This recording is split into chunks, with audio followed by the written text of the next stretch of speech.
Please welcome to the stage, Jerry Harrison.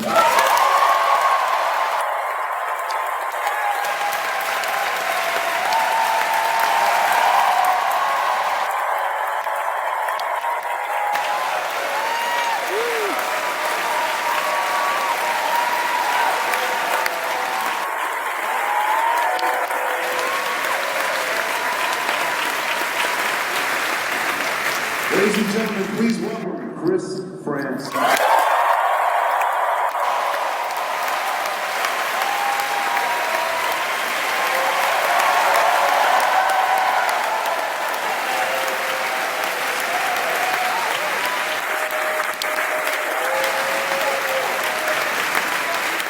Ladies and gentlemen, the compliment, Tina Williams.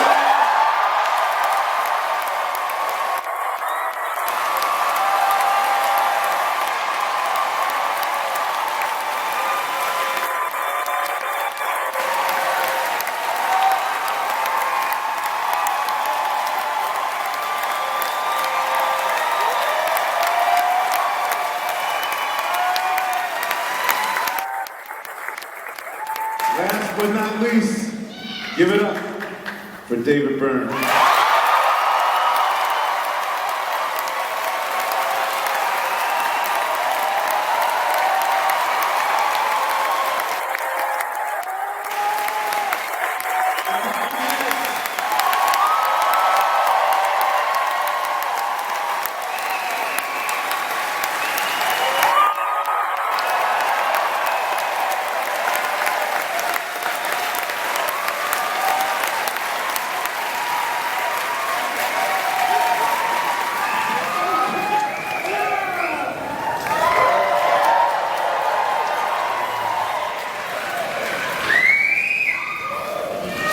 Thank you, good night. Thank you.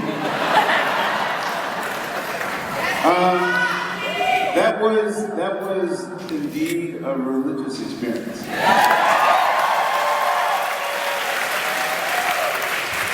It's not hyperbole. Before I start, I'd be remiss if I didn't acknowledge could the family of Jonathan Demme stand up, please, so we can.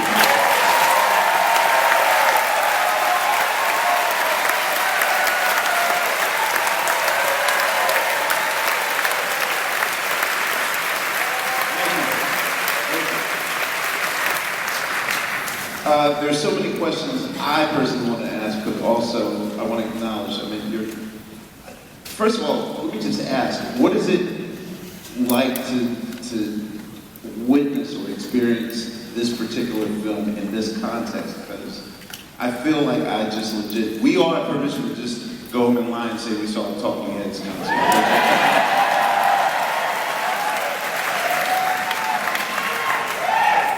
Have you ever seen it in this sort of frantic frenzy context? Not like this.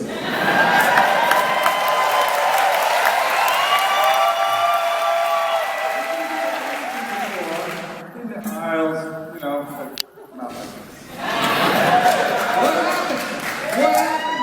I don't know. By the way, the sound person, can I get more monitors so I can hear what they're saying? Can you guys hear us clear?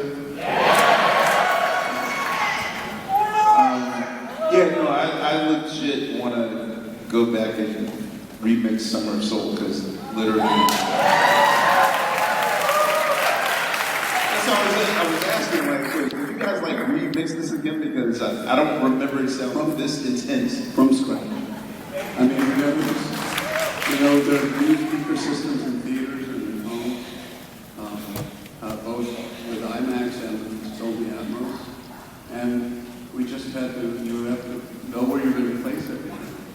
We were very fortunate that E.T. Thornton, who actually did the album, in 1989, and I got him going really, really like you got to find the tape, and we recorded this on digital multitracks, which was sort of very innovative at the time.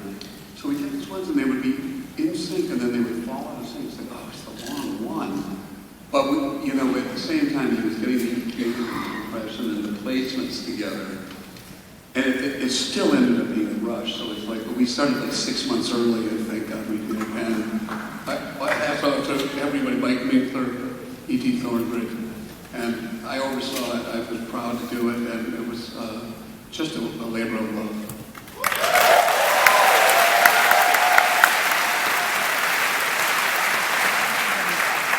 Okay, so what I'll do something different that normally doesn't happen. I'll do a question for me and then a question for the audience, so that way everyone's covered. So, I don't want you guys, I don't want to get cut off because I know we only have like 40 minutes or whatever. So someone said more volume, please. So I'll try to project it as loud as I can.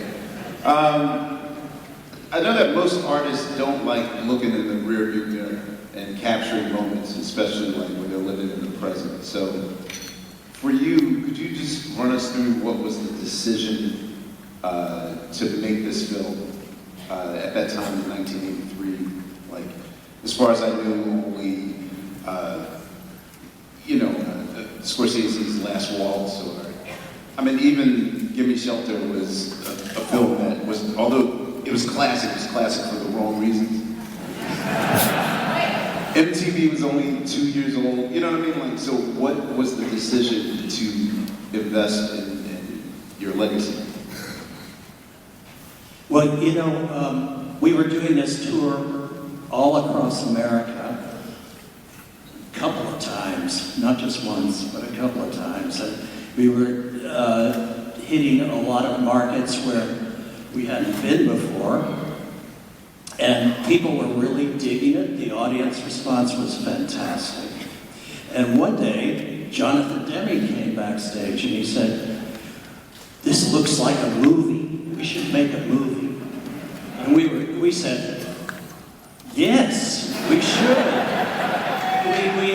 We had seen a couple of his movies. I think David had seen more than a couple, but I knew Melvin and Howard and Caged Heat. And Jonathan's attitude and his whole demeanor was such that we thought, this is the guy.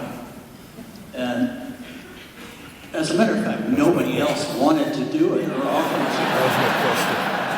But we were happy, and Jonathan, he just did a fantastic job. He put together a wonderful team of people to work on it, and we had this fantastic band.